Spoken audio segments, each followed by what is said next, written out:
Nah sekarang ini lagi suka sama Melkisedek Huang dan juga teman-temannya. Anak-anak muda ini memprotes keputusan dari Mahkamah Konstitusi. Mereka sudah memprotes sebelum Majelis Kehormatan MK memutuskan pelanggaran Ketua MK ya Lur.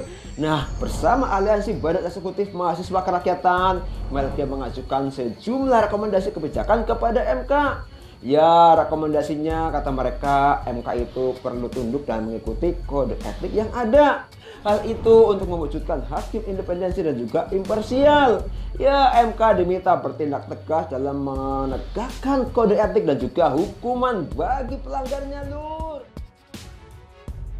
Izin demo dipersulit polisi, mahasiswa UGM tegas, demokrasi Indonesia akan mati. Denny Siregar terus bergerak melawan rezim yang berkuasa. Dengan tahun kepemimpinan Presiden Jokowi, tadi sudah kami sampaikan juga di deklarasi, kami punya banyak sekali catatan. Dan catatan itu semakin diperparah dengan guratan panjang putusan MK kemarin. Bagi kami, keluarnya putusan MK kemarin dan juga berbagai hal yang terjadi menjelang pemilu 2024 ini adalah bukti bahwa akhir pemerintahan Pak Jokowi adalah akhir pemerintahan yang betul-betul tidak taat konstitusi dan tidak menegakkan demokrasi dengan baik. Oleh karena itu, sebenarnya catatan bagi kami adalah per hari ini kami tidak akan tinggal diam untuk kemudian hal-hal tersebut jangan sampai jadi semakin banyak. Tapi ini membuktikan bahwa dari suasana kebatinan anak-anak muda hari ini itu nggak ada yang suka. Saya nggak tahu gitu ya kenapa ada orang-orang tua, para pengamat yang usia 50-60 tahun kemudian menyimpulkan bahwa dengan Gibran maju sebagai cawapres itu menjadi keterwakilan kelompok anak-anak muda. Padahal nggak ada anak muda yang suka. Halo, dengar suara JJ lagi di channel Redaksi Jurnal. Badan Eksekutif Mahasiswa BEM Universitas Gadjah Mada menilai demokrasi di Indonesia yang sudah akan mati. Terbukti mereka kesulitan menggelar aksi karena sulitnya mendapatkan izin dari pihak kepolisian. Ketua BEM UGM Gilbrand Muhammad Nur mengatakan demokrasi yang baru seumur jagung sudah dirusak dengan ambisi politik dari segelintir orang yang masih berkuasa. Negara telah melakukan tindakan represif terhadap mereka yang menyuarakan kebenaran. Tindakan represif juga dirasakan para aktivis di Yogyakarta. Bahkan untuk menggelar aksi di kawasan 0 km Yogyakarta, sulit banget mendapatkan izin dari kepolisian. Itu menurut mereka menjadi wujud dari demokrasi di Indonesia yang memang sudah akan mati. Baru seumur jagung sudah hampir mati.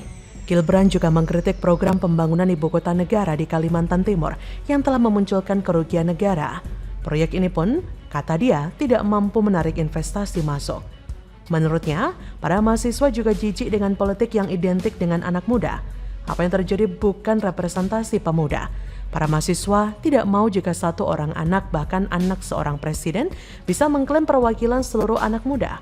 Proses yang terjadi dalam pencalonan presiden dan wakil presiden tidak bisa lepas dari relasi keluarga antara ketua MK dengan Gibran. Ini menjadi bukti konkret empiris yang tidak bisa membantah. Gilbrand juga heran dengan berbagai macam baliho besar, namun isinya kecil, belum lagi dengan isu politik uang. Para mahasiswa bisa memahami visi misi yang memang sesuatu yang dikemas, namun mereka takut mewakili anak muda hanyalah sebatas klaim dan anak muda menjadi objek bukan subjek, hanya untuk mencari suara. Menurutnya, 50% suara pada pemilu 2024 akan ditentukan anak muda. Tak heran, isu anak muda menjadi yang paling seksi. Hal inilah yang kemudian memicu banyak sekali politisi yang sok muda dan sok keren. Bukan hanya di Jogja, gelombang mimbar demokrasi dari kalangan mahasiswa dan rakyat yang menolak dinasti politik dan kebangkitan neo-orba terus meluas.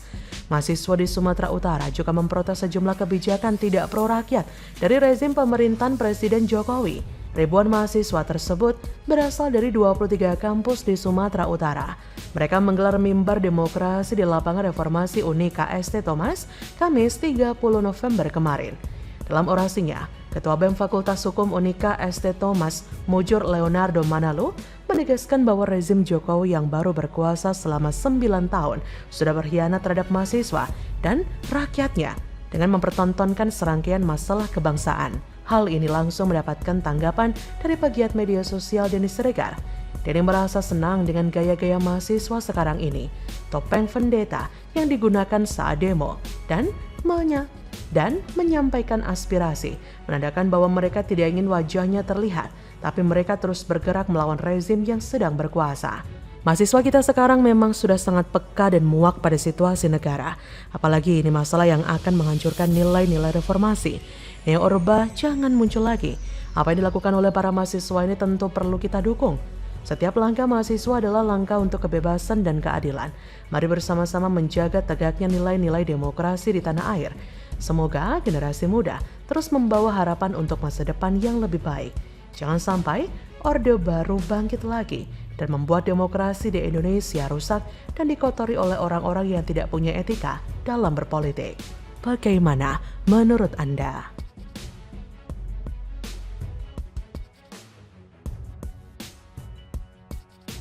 Saya sudah mendapatkan laporan Kades mulai diperiksa. Maaf. Saya tidak bisa lagi diam. Dan saya kontak apa sebenarnya yang terjadi. 176 kepala desa dipanggil Polda Jateng karena tak ikut mendukung Prabowo Gibran. Waduh, masyarakat perlu waspada. Neo-Orba bangkit lagi. Ganjar, saya tidak akan diam. Kalau Indonesia melahirkan pemimpin karena kecurangan di dalam pelaksanaan pemilu, maka Indonesia tidak akan pernah baik. Tidak ada perintah dari Mendagri, tidak ada bau-bau penyelewengan, tiba-tiba kepala desa diperiksa. Konon 176 desa atau kepala desa yang dipanggil ini tidak ikut pada saat 20.000 kepala desa mendukung Prabowo Gibran. Halo, selamat datang di channel Redaksi Jurnal bersama JJ. Ada hal janggal yang terjadi belakangan ini yang sangat berbau unsur intimidasi dari pihak kepolisian. Sebanyak 176 kepala desa di Karanganyar serentak dipanggil oleh Polda Jateng. Entah apa yang sebenarnya terjadi, namun tiba-tiba 176 kepala desa ini serentak dipanggil ke Polda Jateng. Indonesia Police Watch (IPW) mempertanyakan adanya pemanggilan kades secara serentak itu. Hal itu disampaikan Ketua IPW, Sugeng Teguh Santoso, Senin 27 November. IPW mencurigai pemanggilan tersebut kental akan unsur politis.